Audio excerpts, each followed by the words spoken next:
Scott, this is Edie. Should I continue talking? Yes. Yes, keep going. Yes, Edie. Okay. I'm sorry, I got a different message. Okay, so we've taken it even further than just opting out of the tests. We've opted out of the practice tests. And our daughter's in 7th grade, and she's a top-notch student, and she already declared that she wasn't going to take the ridiculous writing test this year. She already is working on some sort of alternative activity for the day of the reading test. She's, without me even telling her, she is determined that these are a complete waste of time. And we've been fortunate here in Austin ISD that we have not really had any retaliation. We're not openly supported in what we do, but we've never been had anybody retaliate against us. My children have never been punished for what they've done.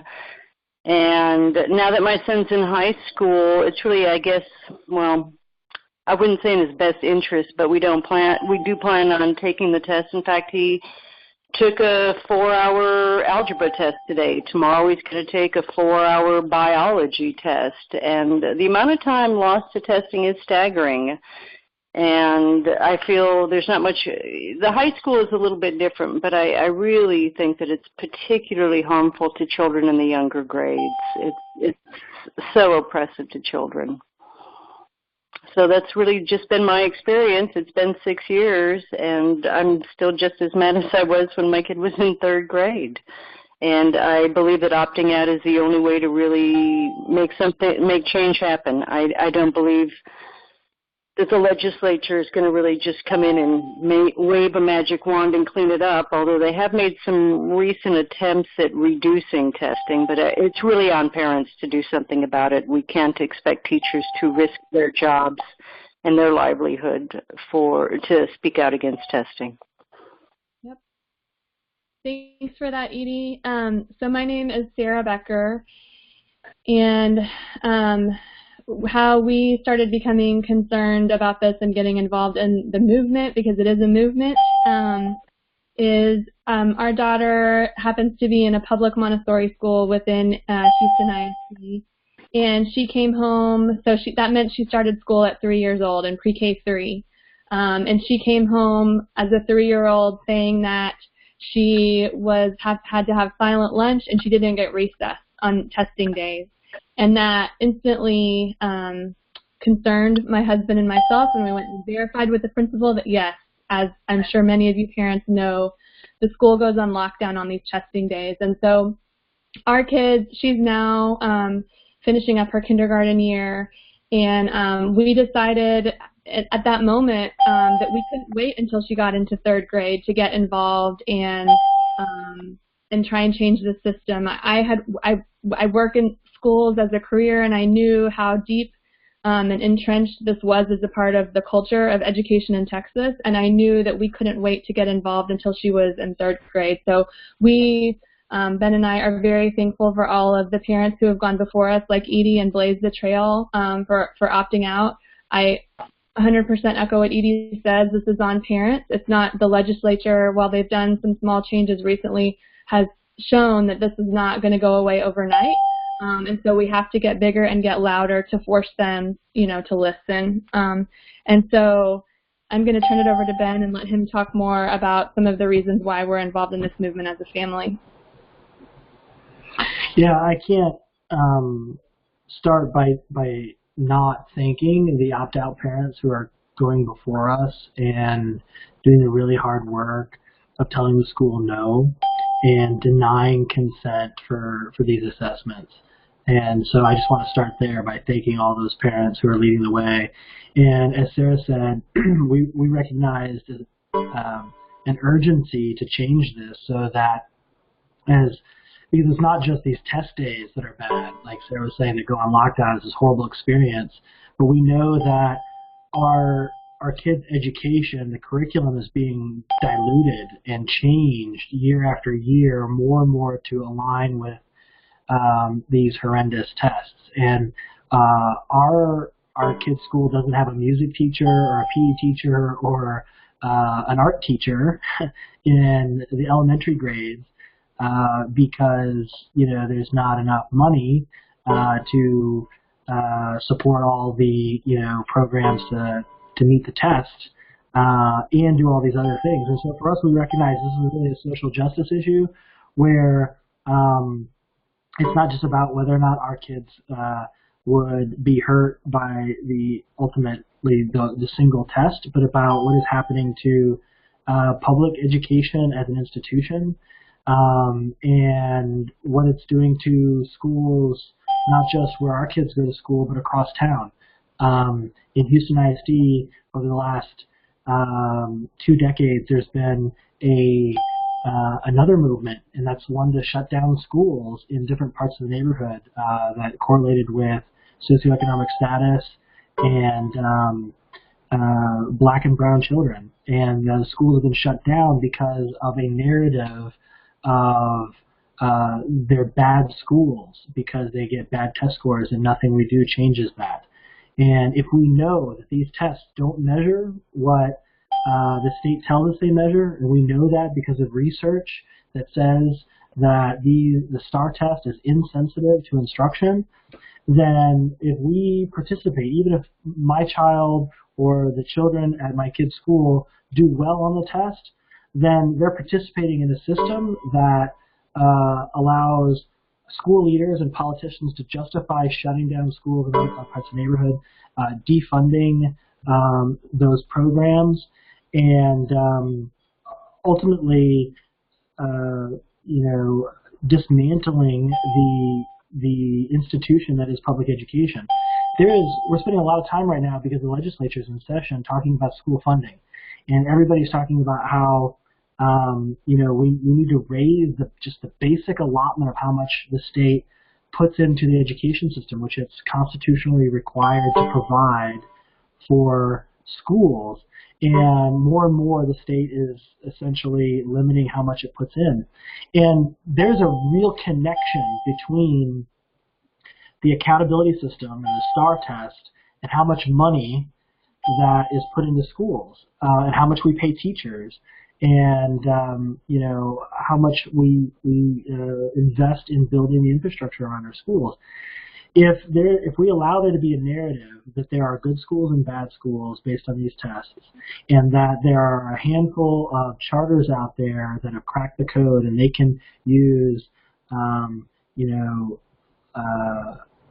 teachers right out of college and get high test scores because they've figured this out, and they do that by limiting who gets in and gets to stay in those charter schools, what kind of students that they accept, that they can use any standards and methodologies they like without public input, and they can get these good scores. And we have these continually struggling schools and school districts throughout our state that provide a foundation for politicians to say, see, more money doesn't help test scores, then they can continue to get away with essentially defunding public education. And so we've heard all the way from, so many parents are protecting their kids from these tests, from the curriculum, the classrooms that have been diluted from that.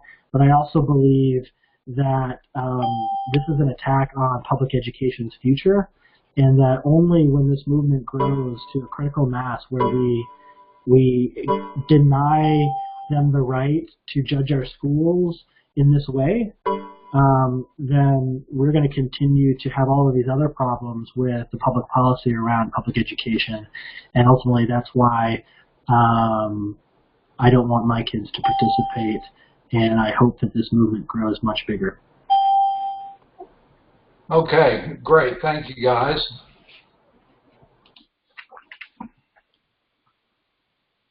We're going to move now to taking a look at actual opt-out procedures and how we do it. And joining me in this presentation is Kate Brooks. Kate, do I have you there? You do. Great. So I'm going to basically take you all through a few slides on this PowerPoint. And then, Kate, jump in anytime you want to interrupt me or add anything else that I miss. So let's get started on sort of the nuts and bolts, how we opt out, what it is that we do. Step one, and this, we have a step-by-step guide on TexEdRights.net to sort of take you through the forms and the processes, and this will just give us a little chance to elaborate on that some. Step one to the opting out process, and this is a recommendation, which is that you tell the school that you're opting out. This is not required. At the end of the day, you're the parents. If you just choose not to send your kid to school on the day for the STAAR assessment, that is completely fine.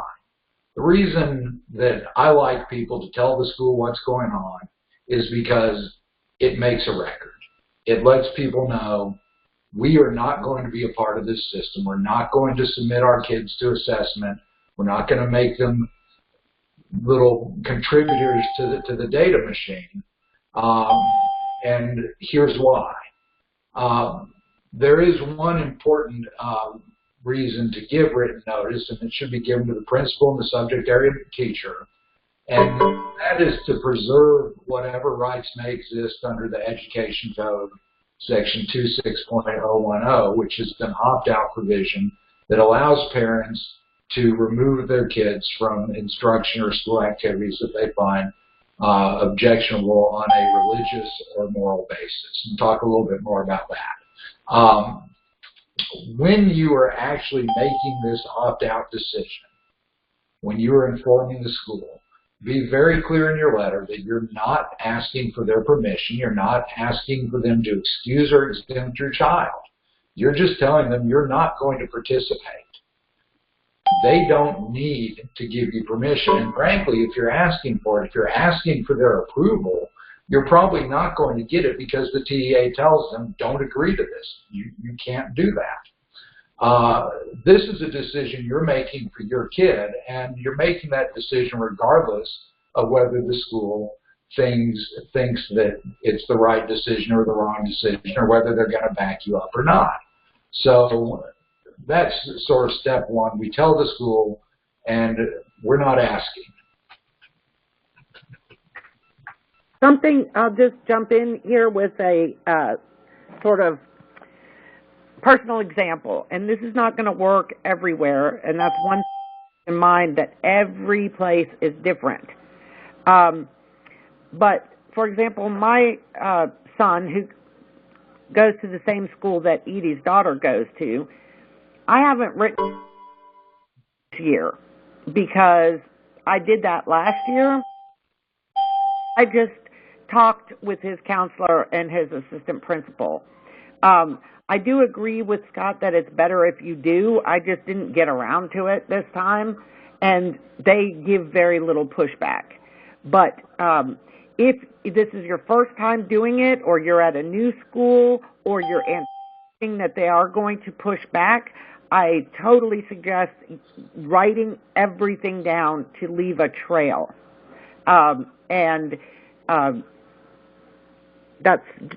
just from me. But the idea that the decision is made and you're not asking them for anything is very, very important. Absolutely. And Kate's absolutely right. Every school is different. We hear some great stories. We hear some schools that completely respect the parents' decisions, and then we hear some horrible stories. And probably the general rule is something that falls in the middle. But we have to remember, at the end of the day, if you as parents say no, there's really nothing the school can do. The police aren't coming to get you. Nobody's getting arrested. Your kid's not going to detention. They can't force a child to take the assessment, and the TEA tells them that. And the TEA even gives them procedures to follow in the event the student refuses to take the assessment. This is an expected or anticipated situation from the perspective of the state education agency. So the schools know how to respond to it. It's just that they feel a pressure to crank out the data. to visit real quickly the 26.010 opt-out right. The Texas law gives parents a right, an entitlement to remove their child temporarily from a class or other school activity that you have a religious or moral objection to.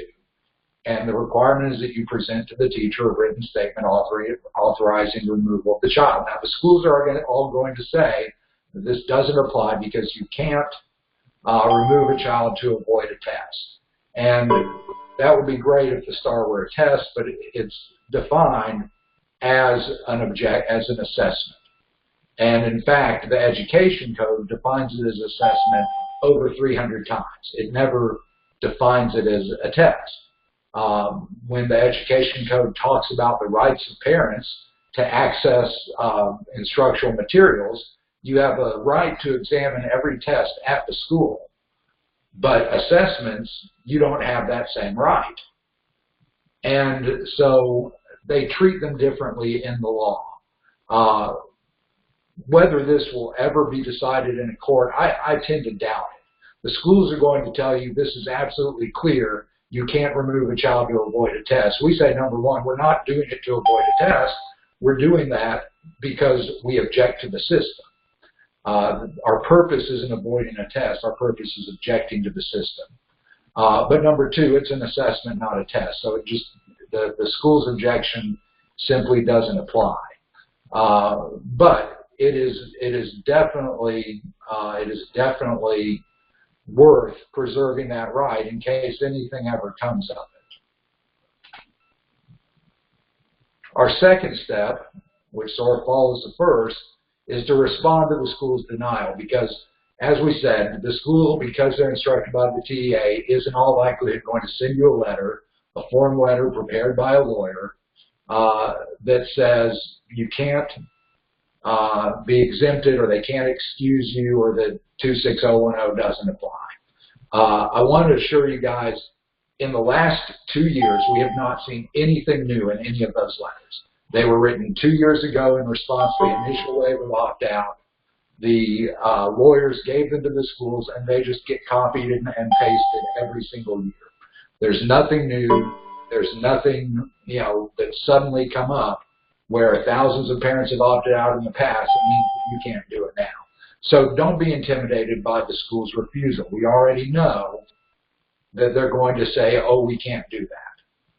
If you want to respond, which you're certainly not required to, we have some letters on texedrights.net talking about the legalities, basically the idea that, whatever they think the law means, there's absolutely no law that says a school has a right to forcibly compel assessment. There's no such law. We remind them that we're not seeking their permission, and we reiterate our stand. So that's sort of, the basics to responding to it. In my experience, once we respond, usually the school is quiet. We rarely get a response to the response. That being the case, your next step is going to be to make a plan, because the school is not going to accommodate what you want, which is to let your child go to school and not take the assessment and be put in a separate area, because as we all know, like Ben and Sarah talked about, these schools go into lockdown during the STAAR, and on the actual assessment days, they rarely have any free room or staff to supervise students that are not in an assessment environment. So there are two basic options of what to do when the assessment comes along. And those are to either keep your child home and be absent, or send them to school and have them actively refuse the assessment. Now, many parents who decide that they're going to have their child refuse the assessment will still keep their kids home on the regular STAAR days, but they will send them back on the makeup days to refuse the assessment. And that's really just giving. That's really working with the school, because it makes their job easier. If you're going to choose to keep your child home, and the result will be that the assessment is marked absent and should not be scored, you need to be aware of the entire assessment window. If the school is giving If the school is giving makeup assessments on the days after the main administrations, they have to give that assessment, they have to present that assessment to every kid who is present but missed one of the main days. They can't just pick and choose who they offer the makeups to, because that would be subject to data manipulation. So when you bring your child back to school on a makeup day, that child will probably be presented with the assessment. Will have to actively refuse it, and they can do that just by writing refuse. They can do that by just sitting there and turning in a blank assessment at the end of the day. But some schools apply pressure to them. Some schools try and tell them, you know, you have to do it. Come on, it's okay with your parents. You can do this. Aren't you? You know, you work so hard. Shouldn't you give this a try? Your kids, if you're going to send them back in that situation, need to be able to stand up to that pressure. You need to prepare them for that. You need to tell them it is okay for them to say no. It is okay for them to write refuse, put their pencil down, and be done. They don't owe the state anything more than that. They may not even owe them that, for that matter. Some schools will work with you. In Austin ISD, we've had a really good success where they let the parents bring the child into the office on the first makeup day. Within the view of the parent, the child writes refused and goes back to class. There's absolutely nothing that prevents a school from doing that. If they choose not to do that, they are choosing not to work with the parents. Anything they have to say, like the state won't let us do that, that's a lie. They absolutely can do that. But a lot of schools won't. Some schools want to be punitive. They want to stick the kid in a classroom for, you know, for however long and make them sit there with the assessment. If you send your kid back, we recommend a password system. If the school tries to lie to them and say the parent says it's okay, the kid needs to hear a password, or they'll know the school's not telling him the truth.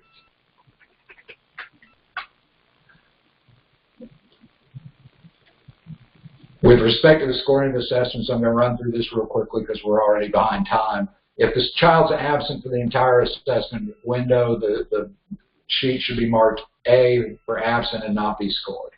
If they refuse the assessment in person, the assessment will be marked S for score. It will receive the minimum scale score and not a 0. They always want to say it's a 0, but they'll receive the minimum scale score. This is not valid educational data. Everybody knows that. They're simply trying to intimidate you. They are working on the myth of the permanent record. Oh my gosh, my kid has a 0 in his permanent record. Well, no, he doesn't. He has the minimum scale score, and everybody in the school knows it doesn't mean anything. By the way, that's one of the reasons I do not recommend that kids bubble in randomly or bubble in all of one letter, because that will produce data that is more difficult to argue is not valid. A blank answer sheet, even if they score it, is without a doubt invalid educational data. There are some issues going on right now regarding how the absent score sheets are being dealt with. We don't have any clarification on that yet. Stick with TextEdWrites.net. We'll have an article on it soon enough once we get some clarification from the TEA. Truancy threats used to be a big deal. Unless your child has a bunch of other absences, they're really not right now. The truancy threat was greatly reduced by changes in the law. If you are in a situation where staying out of school for a week would put your kid close to the edge of truancy, and the mark for that, by the way, is 10 days in the last 6 months. It is not 3 absences in 4 weeks. That went away. You get a warning letter for 3 absences within 4 weeks. But truancy, 10 days in the last 6 months, unexcused. If you're needing to deal with that issue, there are a few 3 strategies basically. It is absolutely within your legal rights to withdraw the child before the STAAR assessment week and re-enroll them after. A school cannot deny the withdrawal. A school cannot deny the re-enrollment if you're enrolled in your local neighborhood school. Charter school is a completely different thing. If you're in a transfer district, that's a completely different thing. But if you're going to your neighborhood school, a school cannot deny your withdrawal and re-enrollment. Second strategy would be what we call dual enrollment homeschooling.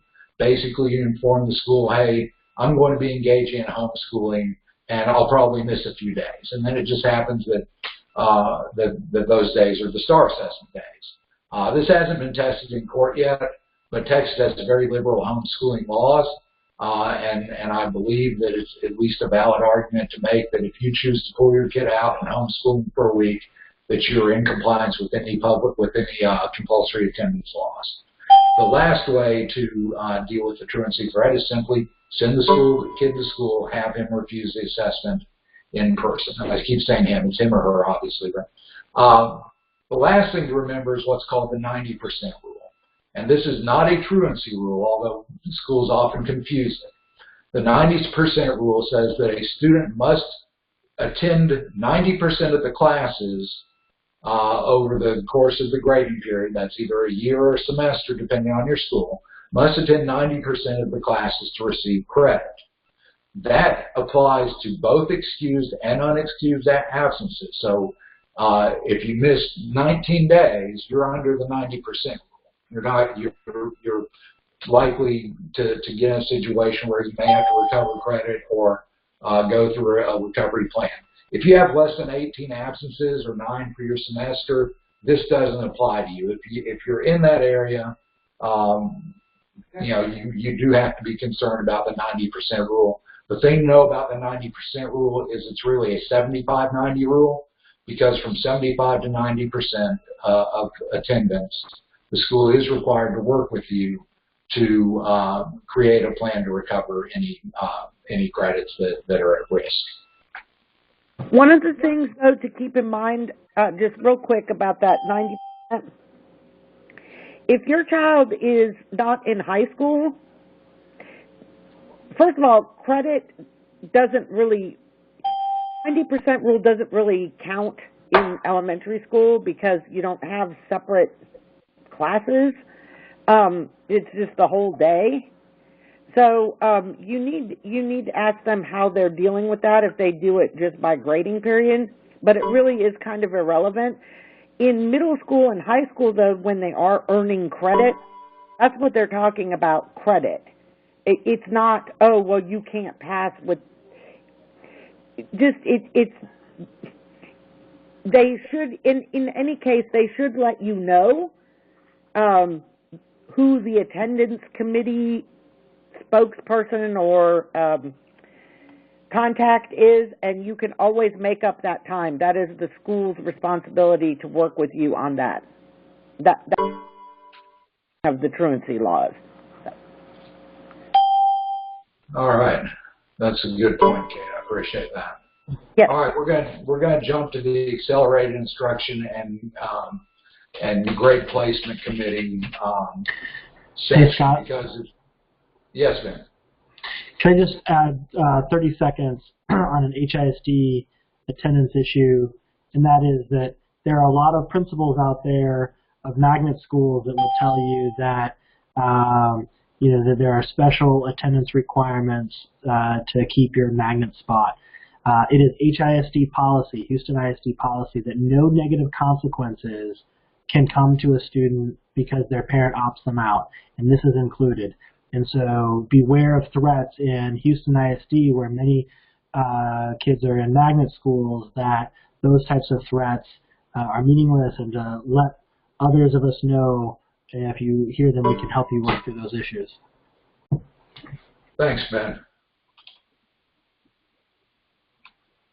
Okay, so accelerated instruction and grade placement committees. This is really important to 5th and 8th grade parents regarding the GTC, but also accelerated instruction hits every STAAR grade. So, like I said, we're running a bit behind, so I'm going to try and go through this fairly quickly. AI, accelerated instruction, GPC, grade placement committee, those are two acronyms that parents who are opting out need to know what they mean and how they work. Accelerated instruction is a very specific thing. Schools are required by law to offer accelerated instruction to any kid who doesn't meet the performance standards on a STAAR assessment. That is whether they fail it or whether they miss it. A student could be comatose in a hospital on the STAAR assessment day. They will be considered not to have met the performance standards if they don't take it and if they haven't been given a medical exemption. Schools have a statutory requirement to offer this accelerated instruction. We like to say parents don't have any statutory right to subject their kids to it, or any statutory obligation to subject their kids to it. Outside of grade 5 and 8, there is zero formal process for parental involvement in deciding what sort of accelerated instruction is going to be offered. But parents, you can be proactive in this respect. You know, if your third grader, if your fourth grader, your sixth grader fails the STAAR assessment or doesn't take the STAAR assessment, you know accelerated instruction is going to be coming. You can go to the school and let them know you will agree to this, you won't agree to that. And many schools will work with you, particularly if you have compelling reasons.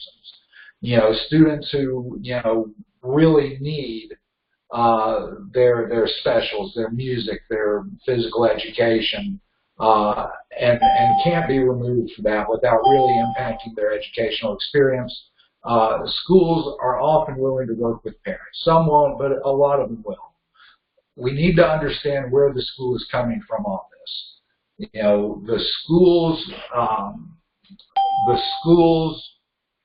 are under a requirement from the TEA to provide this accelerated instruction. And they resist parents trying to get out of it out of a fear that they might be audited by the TEA. So our strategy is always to offer the school a way to meet their audit requirements. That is to say, well, we'll agree to this accelerated instruction. You guys can document it, and that'll satisfy the TEA. And we'll talk a little bit about why that is in a minute. For 5th and 8th grade, there is parental involvement in deciding what the accelerated instruction is. After the 2nd and 3rd administration, it is the grade placement committee, which a parent is a member of, that decides all accelerated instruction. Schools cannot unilaterally decide that. We hear a lot of stories about 5th graders fail their first STAAR administration, they get a notice, your kid's required to go to summer school. That's not true. It's not true because the school doesn't get to decide that by themselves. Only the grade placement committee can decide what accelerated instruction is for each and every student individually. I always tell students, if you get that first letter right after the first STAAR test that says you're required to go to summer school, throw it in the trash because it's completely meaningless unless the GPC tells you that. That's for 5th and 8th graders. The TEA publishes what's called the SSI manual, the Student Success Initiative Manual. It's available for download on their website. Read it. It is full of information about how to navigate the accelerated instruction and the grade placement process.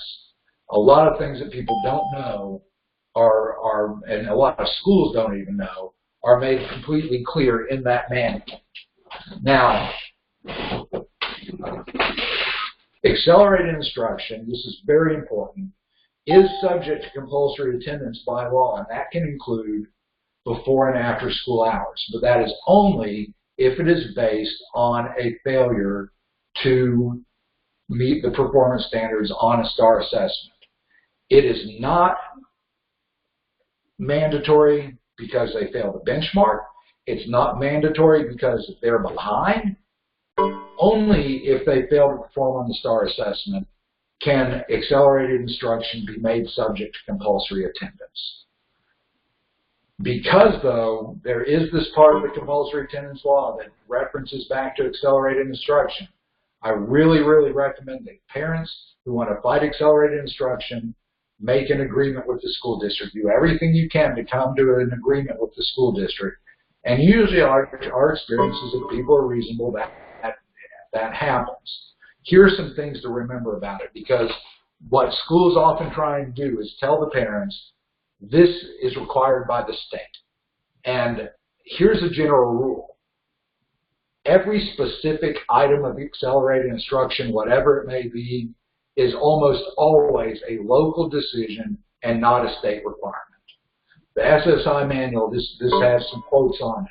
The type of accelerated instruction is a local decision that should be based on individual student needs. So if your school tells you every single student's going to do this computer program, they haven't designed a program that's based on individual student needs, and you should call them on that. This is a really good one. Neither the law nor the rules specify the amount of time to be provided for the accelerated instruction. Okay, what does that mean? That means a school can meet its legal obligation in a 30-minute tutorial, in a one-time computer-based project. The rules provide districts and charter schools with flexibility to determine on an individual student basis the appropriate form, content, and timing of the accelerated instruction. And this is why I tell parents, go to the school with a plan. Go with some computer things that you're willing to have your kid do, with a reading list that you're willing to work with your kid on. Or tell them, well, I'll agree for him to go to the first day of your summer school, and that's it. You come to the school with a plan that lets them check their boxes and document their file. You have a much better chance of getting an agreement than just saying, no, no, we refuse. There are a few myths out there that schools tell you. Students are required to lose electives if they fail STAAR. Not true. That again, it's a local decision. And because these things are local decisions, they can be changed locally. If you're having trouble with your school, go to the district office. Go to the people who are elected to the board of ISD trustees. Those people don't want angry parents because their kid got pulled out of an elective for test prep. Those people can change what's happening. And it is not the state telling the schools to do this. It is a local decision. Students cannot be required to attend before or after school. That is a myth. If the accelerated instruction is based on failure to pass the STAAR assessment, a school can require attendance before or after school. That's why we got to work with them and get that plan out. Mandatory tutorials for third graders? No. They haven't taken any STAAR assessments, so they can't have failed any, so they can't be mandated to attend. Mandatory tutorials for benchmark scores? No, only for actual STAARs. And then the summer school lie. Summer school absolutely not required. On the TextEd Rights website, we've got a refusal letter for accelerated instruction. Again, 5th and 8th grade parents, remember that the grade placement process can condition promotion on completion of accelerated instruction.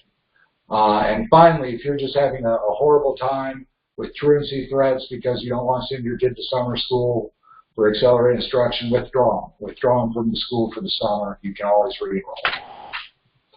I'm going to run through grade placement as quickly as I can, and then I'll ask you guys during the last section to cut it short too, so that we can get to the questions.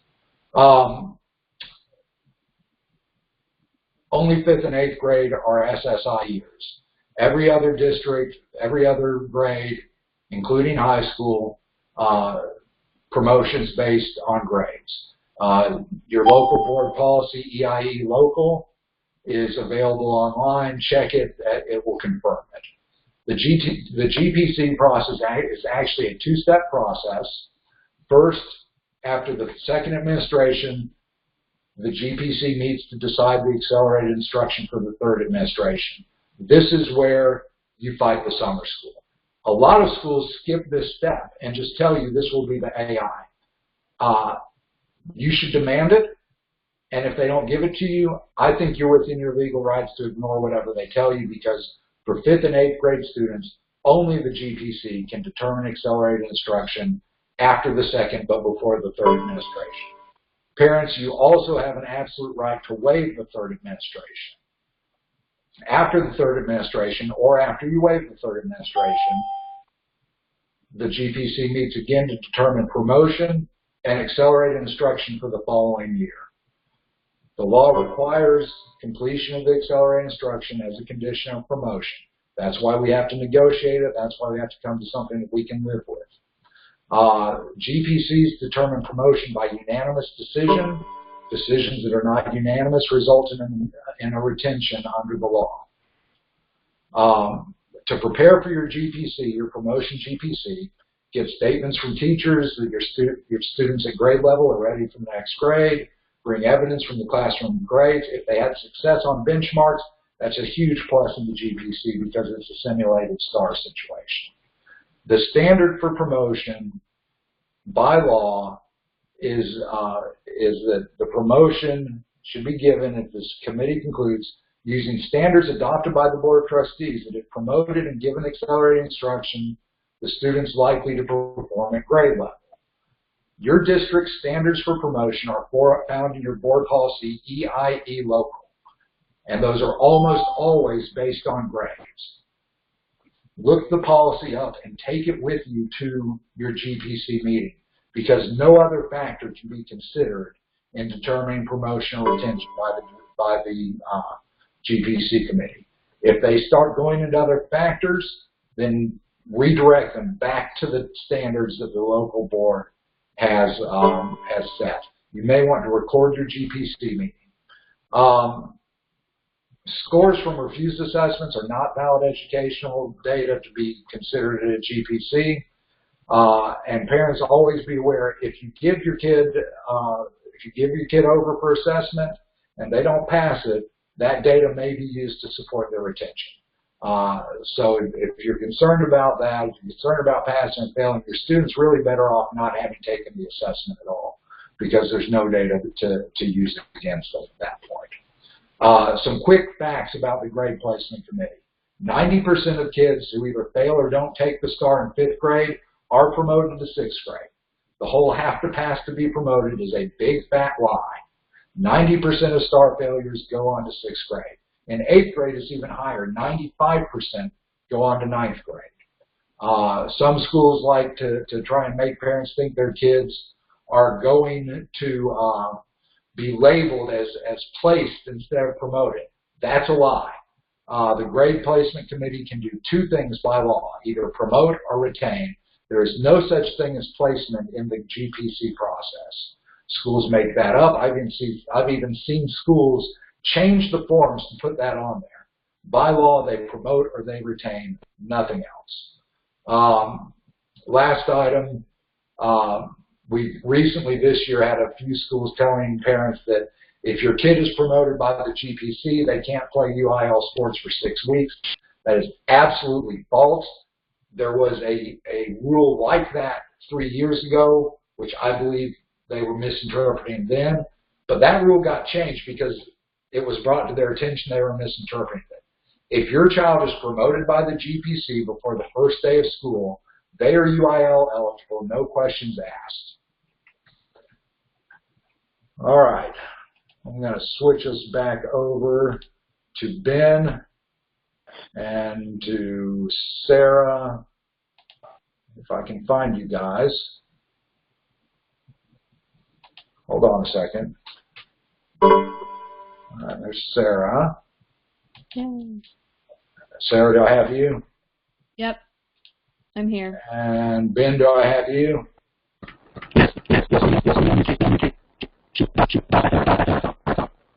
Oh, Ben, you have a terrible connection. Yeah. Edie, do I have you? I can talk more. Yes, you do, Scott. Okay. If you guys, all right, Ben, I'm going to have to mute you because you're not coming through at all. If you guys want, just spend a few minutes talking about how parents can spread the word and support each other. Sure. Why don't you go ahead first, Sarah? Okay, that's great. Well, I mean, if you've already found Texans Take Action, that's probably how you're here tonight, then I mean, that's a great start. I'm sure you've seen the posts, people trying to find each other in other districts. So certainly if you're on Facebook, you know, go search and see if there's a group for your school district, because there's lots of school districts, parents in school districts that have formed their own separate Facebook group. So go search there and see if you can find something. If not, then go start one and post about it on Texans Take Action. I think one of the things that schools do is they tell parents they're the first ones to opt out, and a lot of times that's not really true. Because they don't know, or whatever, or they're not telling you the truth. So go see if you can find somebody. You can always make the post on Texans Take Action and see if there's anybody there. I would just encourage you to do that because I think we've found in Houston at least that early on the district was spreading lots of misinformation to parents. And while our district has gotten better because there's been a group of us who have advocated consistently over several years now for the district to put out the correct information, a lot of times principals don't always have that information. And so principals don't get training in this stuff. And so, they need, if there's a community of people that you can check and say, I got this answer from my principal, is it right or whatever, it's always nice to have somebody locally that you can bounce things off. And also in Houston, there's been a group of parents that have banded together and decided that they were going to do basically a co-op for childcare on those days, and they call it the Opt-Out Academy, and it gets lots of media attention. It's a great way. And so that's also something, it's nothing magical. You could do it in your area also. You just get the other parents together and say, we want to do this together, and that way people have a plan for their kids, especially, not everybody can afford to take care of their kids for a week at a time. So anyways, the one other thing that I wanted to say, and Scott's really good about reminding us of this is not just a state problem. The state has written these bad policies, but then local districts take them and embrace them and figure out all different kinds of great ways to use the STAAR test results. And so one thing that I would just encourage everybody is to go pay attention at your local school board and watch how they're using the STAAR data and push back on any uses above and beyond what the state requires, because I can almost assure you they're using it in more places than they should be. And those school board officials are elected. Use your power. Bring other parents with you to opt out, and bring them to the school board meetings, and be paying attention to what your local school board is doing. It's a really important part of the fight. So I'll let Edie talk now. I really don't have anything to add to that, Sarah. I agree with all that you said. That was well spoken. All right.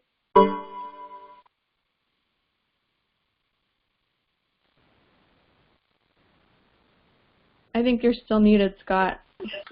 Can you hear me now? Yes, I got you, Ben. Okay. Great. Yeah, that was beautiful, Sarah. I think that something to consider is, in Houston there was a really great group of parents that got together and formed this Opt-Out Academy, and it's really not only a great help to parents to opt out, but also was a great illustration of what school could be in an enriched environment. And I would just encourage, a single Opt-Out Academy can't handle everybody who opts out in the size of movement we need to be. And so I just really encourage you also to not only help each other out, as you answer these questions and work through these problems, but also on the week of STAAR, some of us have the ability to stay home and take on other children from our school whose parents have to work. And I would just say, in order for this movement to grow, we've got to band together, we've got to make sacrifices, and we got to make it big enough to break the system. And that's going to take a community pulling together. Okay. All right, we're going to move to the Q&A section now, and this is where we could have a little bit of technical issues. So I'm going to walk you through some stuff here. If you want to get in line to ask a question on the Q&A and you're attending by phone, hit *6 and you will be put into the queue. If you're listening on the web, you will see a little bubble with 3 dots in it. Click that. That will put you in the queue. If you don't see the bubble, click the phone signal and then choose mic and speakers. Then you'll see the bubble. Click it and click ask a question, and you will go into the queue. So that is the basic process to get into the queue. And let me see if I can unmute Edie. Edie, are you there? Yes. Okay. Yes, Scott. Ben, are you there, Ben? I'm here. Sarah, are you there? Here. Okay, and if Kate is still on the phone, I've lost her. All right, you guys that are in the queue, you will hear an announcement when it is your turn, and we will do our best to take your questions.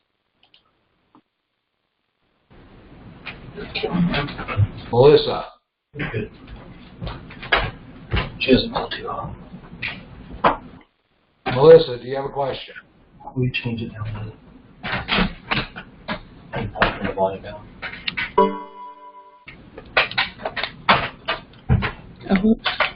Melissa? Is she talking to me? I'm talking to you, Melissa. Do you have a question?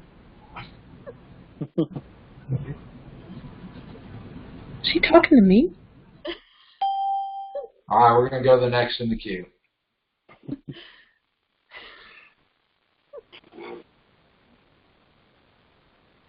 Caller, do you have a question?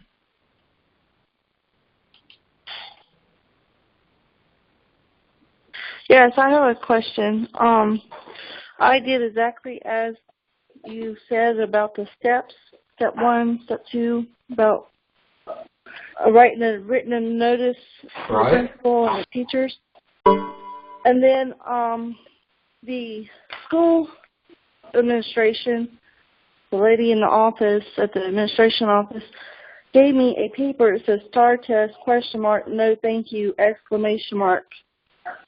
And it was just basically letting me know why I couldn't opt my children out. Okay. If you have time, I can read it. If not, no. Look, it's like we were discussing. The schools are always going to tell you that you can't do it, and if you're looking for their approval or agreement, you're not going to find it. But here's what the school can't do: is they can't make you send your kid to school that day. And if you do send your kid either on the assessment day or on a makeup day, they cannot force your child to take the assessment. The child can just write refused. Now, not every kid can stand up to that kind of pressure, so it might be best to keep them home. But, you know, they can only give the STAAR assessment on certain days. If you keep your kid out that entire week, they're not taking the assessment no matter what the school says. Dad, one more question. Sure. The principal told me if I didn't let my children take the STAAR test, then they couldn't graduate from high school. And, you know, that's a tougher situation, the high school, and we really haven't talked about it in this webinar. There are some options for high school students in terms of current graduates and what looks to be as if it's going to be through 2019. If they pass 3 out of 5, they are eligible for graduation by individual graduation committee, or they can substitute other assessments that are approved in place of the STAAR assessment. But yes, it is much tougher in high school because they're holding the threat of the diploma over your head. If you go to texedrights.net, look up an article there called "What About High School?" Go texedrights.net, what about high school, Google that, and you'll find an article that specifically addresses that situation, okay? Okay, thank you. Thank you. All right, next caller.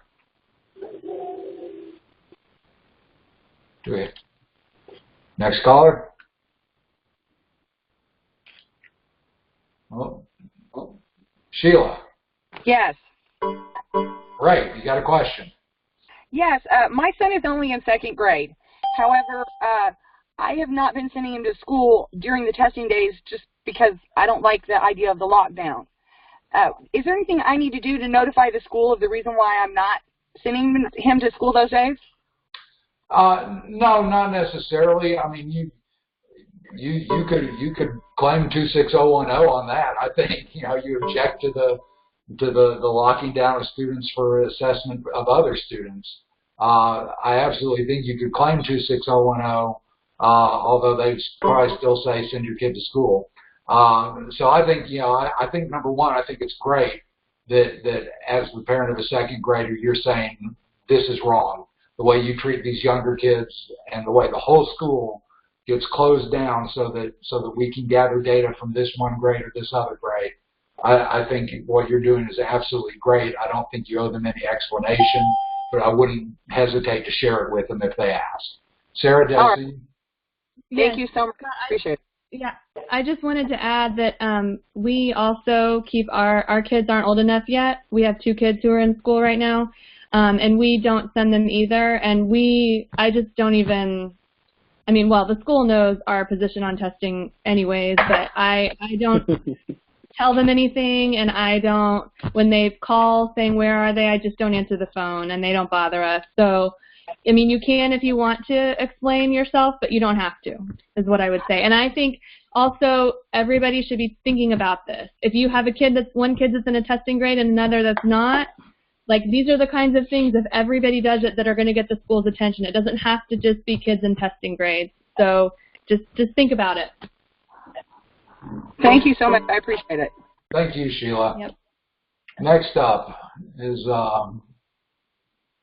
Buffy. Are you there? I am here. Can you hear me? I sure can. All right. I'm right up the road from you up here in Bertram, and I just had a question. All right. My son is in 5th grade, and we did the whole just stay home. Last year I opted out my older son, and we went through the notifications and the refusals, and I just decided this year it was easier just to keep everybody home and just do the lay low type thing. Right. But the question I do have is we are actually moving cross country the weekend after school is out. Is there a time frame for a GPC to be held after the second administration if you waive the third admin? Because I'd like to have the promotion in place before we withdraw and move on. That's a great question, because a lot of schools will tell you that they are required to wait until after the third administration to hold their promotion GPC. That is absolutely not true. If you have waived the third administration, there's absolutely no reason that school cannot hold the promotion GPC right then, right after the first GPC. Okay. They could do their first GPC, you sign the waiver, and then they do the second GPC. It is absolutely permitted. There's absolutely nothing wrong with that. As a matter of fact, to save everybody a lot of time and trouble, you can just suggest to them, if they're saying that it needs to be 2 separate meetings or some such nonsense, basically they can get all of the paperwork in a stack, and you can just go through it. Okay, here's the thing for the first one, the thing for the second one, and everyone signs that. And you can do it all at once. Well, you're right. There is no reason really to good wait. with us there. Right. Well, I'm sure they won't get any trouble then. I've heard good things about it. We've had some very good response for them, but I just wasn't sure, how far I could push a quick GPC. Because, like I said, I'd like to have the promotion in place before we go. Absolutely, go for it. All right, thank you. All right, thank you. Susan, are you there?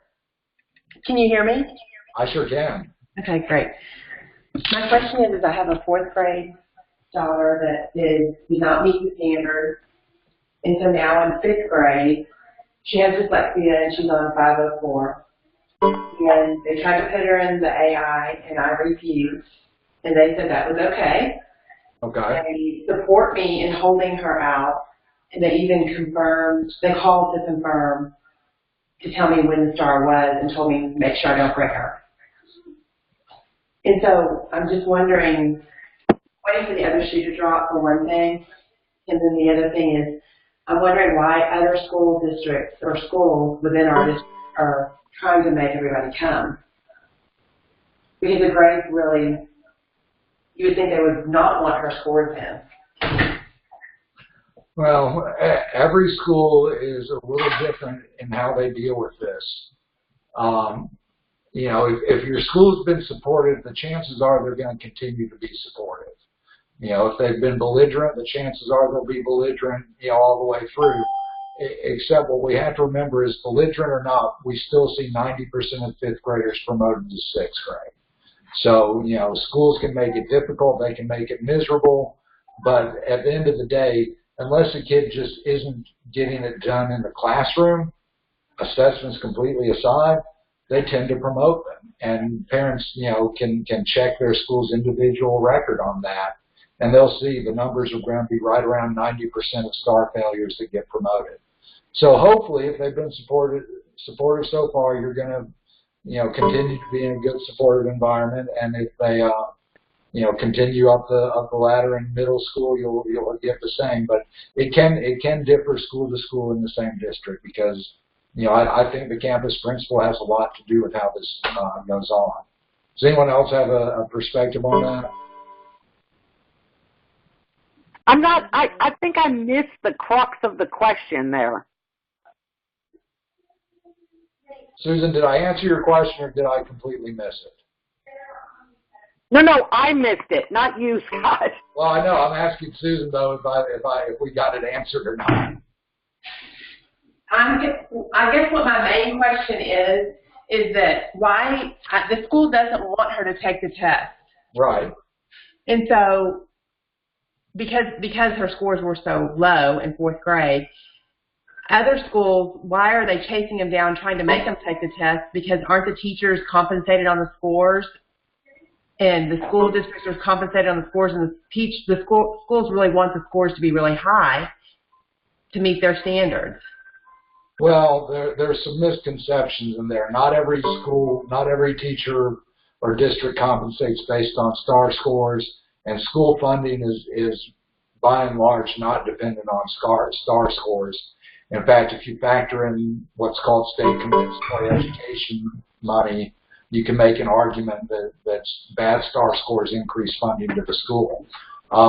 So it really, I think, Susan, is a very campus-specific decision. Administrators have certain perspectives, and they're either pushing or they're not pushing. Or they don't know what's going on. I have found that a lot of people that I deal with, they don't have the right facts, and they make wrong assumptions. At your school, they may be thinking, oh, if we keep her from taking, I mean, actually, I don't want to make assumptions. You should ask them that question, really. I mean, my son is also on a 504 plan, which is one of the main reasons that I don't let him take any of these tests, because they're not made for him. I mean, it's like asking a fish to climb up a tree, you know, and then going, oh, look, that didn't work. So if you're really interested in why they're taking that stance, I would just talk with them. Okay, thank you. All right, thanks. Sure. All right, next caller, are you there? Yes, I am. Go ahead and ask your question. Okay. I just wanted to make sure that I heard the statement correctly that you said, because you were kind of think people were coming on. And I thought I heard you say, if the GPC is not unanimous, then the GPC has to retain the student. That's correct. That's the way the law reads. Okay, so when he goes to 8th grade, we did this in 5th grade, and he was fine. He was promoted. Now in 8th grade, when he goes to 8th grade, and we've got the teacher and the principal and whoever else and me, and we can't come to an agreement, then they can actually retain him. That was true in 5th grade as well. You know, the law hasn't changed on that. Right. We were unanimous in 5th grade. Right. But, okay. Yeah, the law hasn't changed on that, but the thing to remember is that statistically we know they promote 95% of these kids. So, you know, and for opt-out kids, we've seen the numbers, you know, really we haven't heard of any opt-out kids being retained. But, you know, even students that just bomb them, 95% get promoted. It's really only the kid. My theory is this. If the kid was going to get retained without the STAAR anyway, those are the kids that get retained. A kid that was going to get promoted if there was no STAAR in the picture, he's going to get promoted at the GPC. Every school district has a policy, and you can look it up in their board policies on retention. And it says, you know, we strive for zero retention. And that's why we see 90 and 95% promotion. That's true. They don't want it on their record. They don't. Okay. Well, thank you very much. Okay, thank you. All right. Next caller, do we have you? Hello.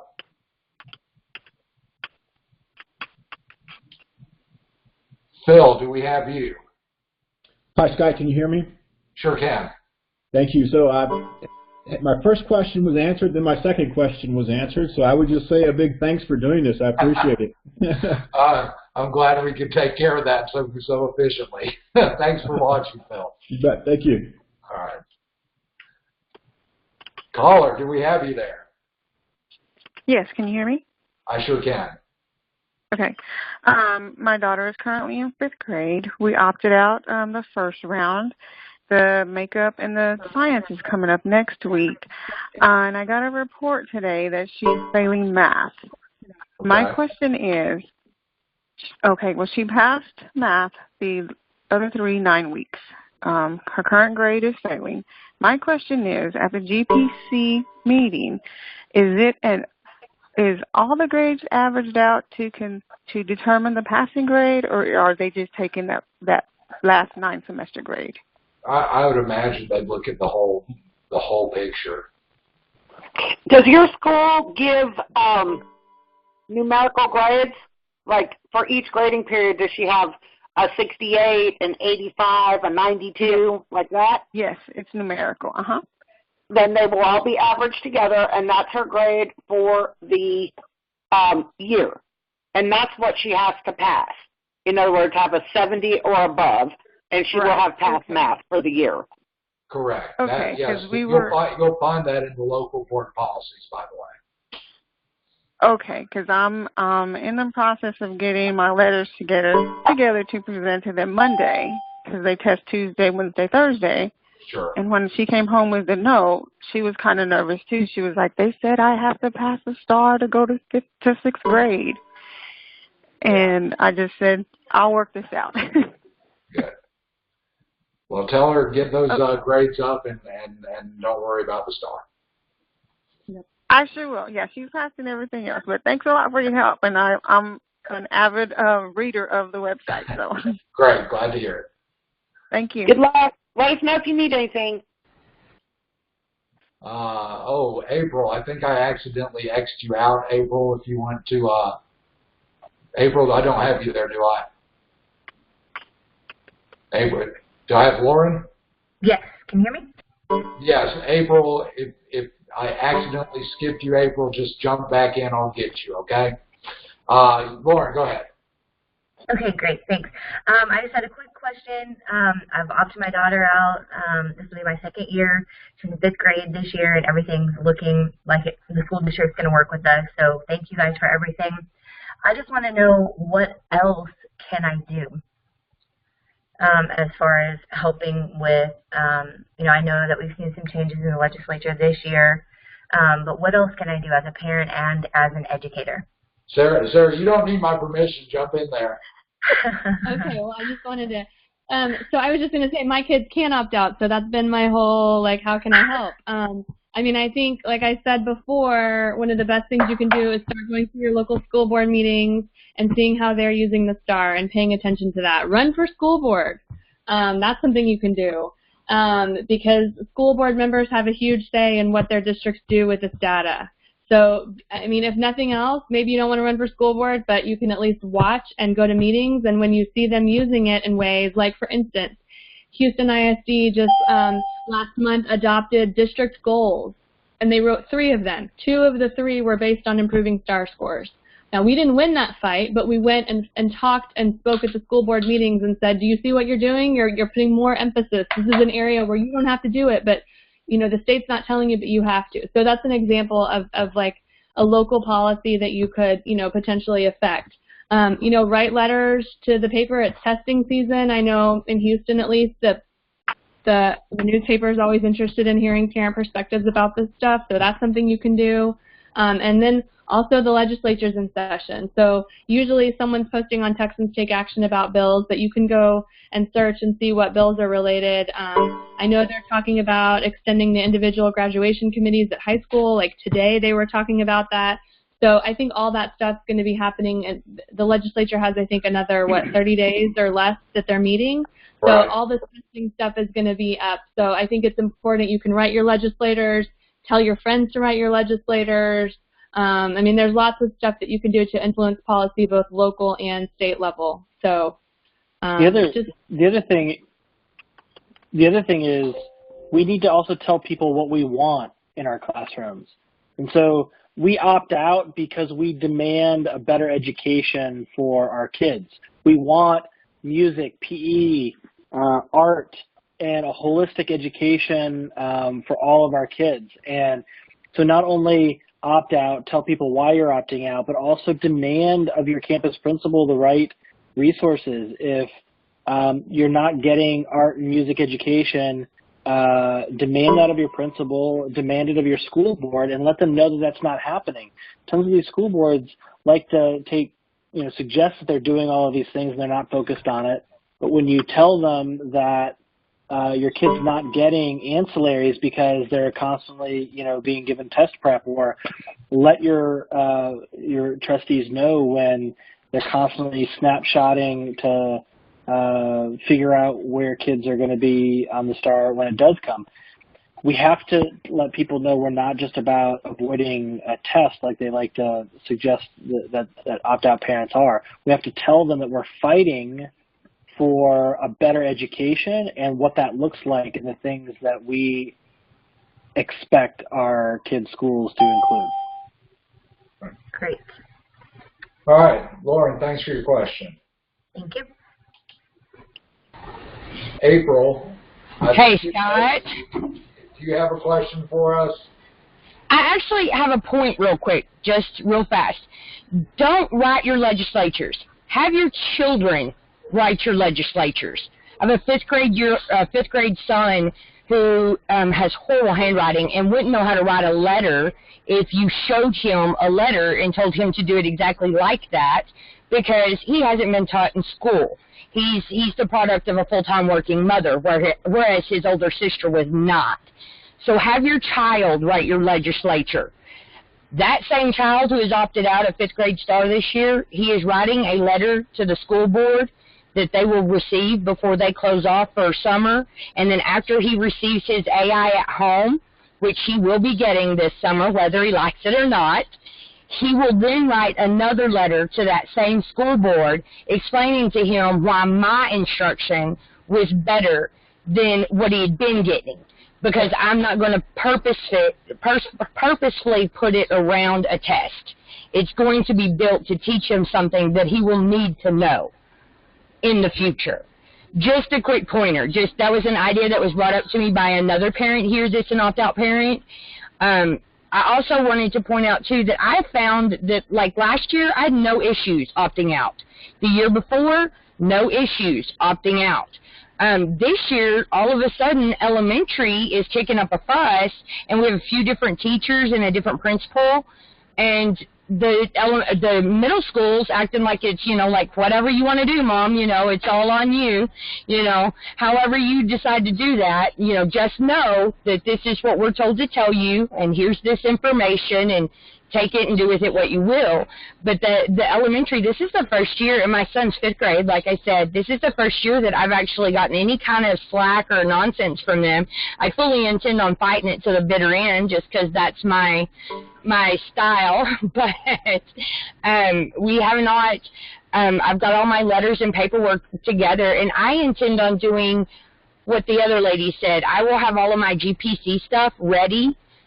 That way when I go in for the first GPC meeting, I've already signed the waiver for that third test, and I expect them to go ahead and do the GPC right then. But I also want parents to remember it's important that you make the teachers in that GPC first acknowledge that they don't already have an idea of what they're going to do. That is so important. And second, that they are only deciding and determining whether or not your child can perform at the next grade level. You're not voting on a test. You're not even really voting on their grades. This is a determination on whether or not you think that they can perform at the standards that they have to succeed in the next grade level. And that's what you've got to keep bringing them back to. And that's kind of the important thing there. But I just wanted to say hi. I've talked all over your forums, and kind of growing my little group here. But as a matter of fact, my Slack didn't start till after I spoke to another parent and got him started on opting out. So, but both of his kids are 504. Anyways, but thank you for all that you're doing. And okay, I'm sorry, I just hit the button again. I'm very bad at this technical stuff. But April, thank you, and appreciate you watching tonight. Laura, do we have you there? Hello. Laura. Hi, can you hear me? I sure can. Oh, great. My question is about when you keep them home. Yes. So let's say I keep my student home for the assessment itself as well as the makeup days. Right. And the school does as required, and, there's just no score. So afterwards, because you said something earlier about that, the AI. Yes. Now, are they gonna come to me with AI or try to hold them back based on no score? The provision of AI is for any student that doesn't achieve a passing score, regardless of whether it's because they didn't take it or they took it and failed it. So yes, you will hear from them about AI, and you can fight that too. And what about, let's say for some reason they didn't, but let's just say it comes down to, okay, you didn't take the test, so your child, we're going to hold them back. Can they do that? Well, are you talking about in a grade placement committee? Can they look at you and say, well, you didn't even try out, so we're going to fail you? Oh, yeah, okay. Because, understand, if you're in 5th or 8th grade and you don't take the assessment, you will have to be promoted through a grade placement committee. That's just part of the process that we go through. So the question then, because I hear this, every now and then a school says, well, if you don't try it, we're not going to agree to promote you. Well, number one, statistically, that's just not true. It doesn't happen. But more importantly, Laura, what's important to know is whether or not you attempted the assessment is not a factor that the grade placement committee can consider in terms of whether or not the child should be promoted. If the school were to take that position that we aren't going to promote them because they did not attempt the assessment, they would not be following the law because they would not be following the required factors. So if you're asking me, do I think it will happen? No, I don't. If you're asking me, is there some universe out there where some really, really mad and mean and punitive school district could try and do that? Sure. But we haven't seen it happen in 3 years. I don't expect to see it happen now. And if the school district did that, they wouldn't be following the law. Okay, so then if we miss it all, isn't there like a if somebody fails a test and then they do the AI, isn't there like another round of the assessments that they give? It's the second and the third round, right? Right. Only in 5th and 8th grade. If we're absent for the first whole set, the whole thing, and then they give us the AI and we do like you're suggesting, we work something out, so they can write it on their books that they did it. Right.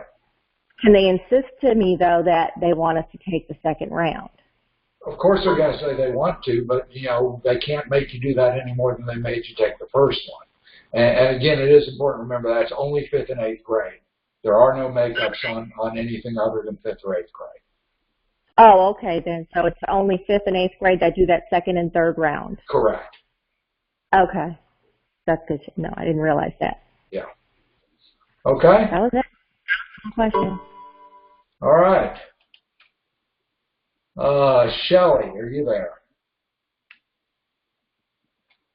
Shelley. Zach, are you there? Hey, Scott, can you hear me, Scott? Sure can. Oh, okay. I spoke with you last year.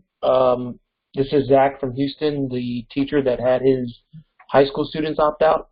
Yeah. So I wanted to kind of add in what some people were asking about at the high school level and what happened with my kids.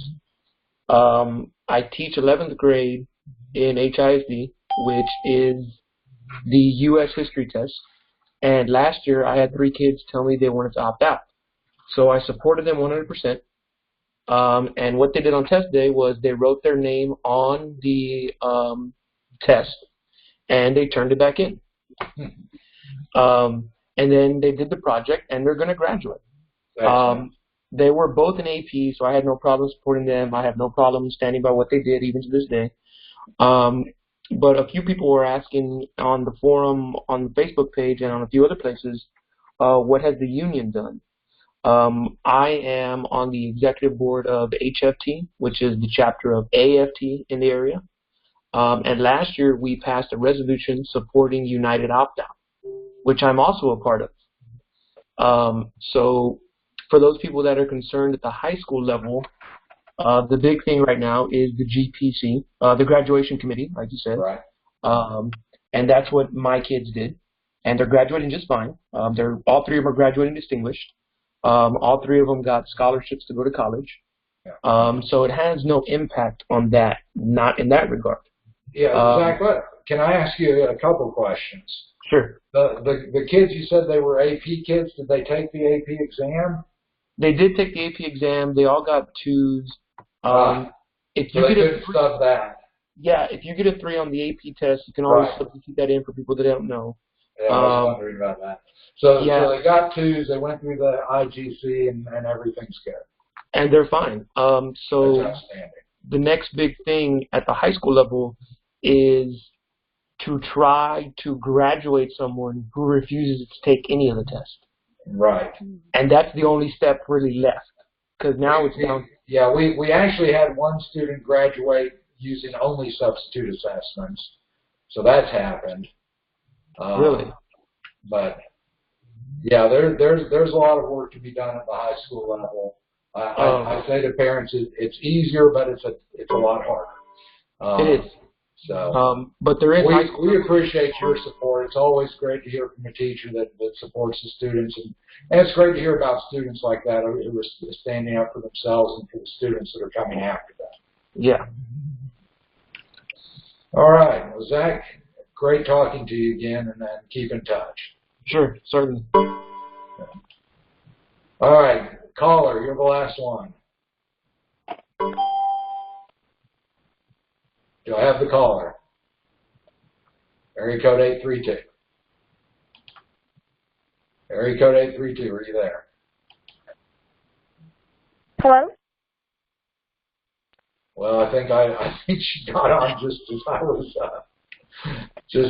disconnecting. Let me see there. Is this a caller? Caller? No. All right. Well, that wraps it up for me, guys. Do y'all have anything else to close us out? Well, I just think I just say that one of the things that, or not. Yeah. Anyone else?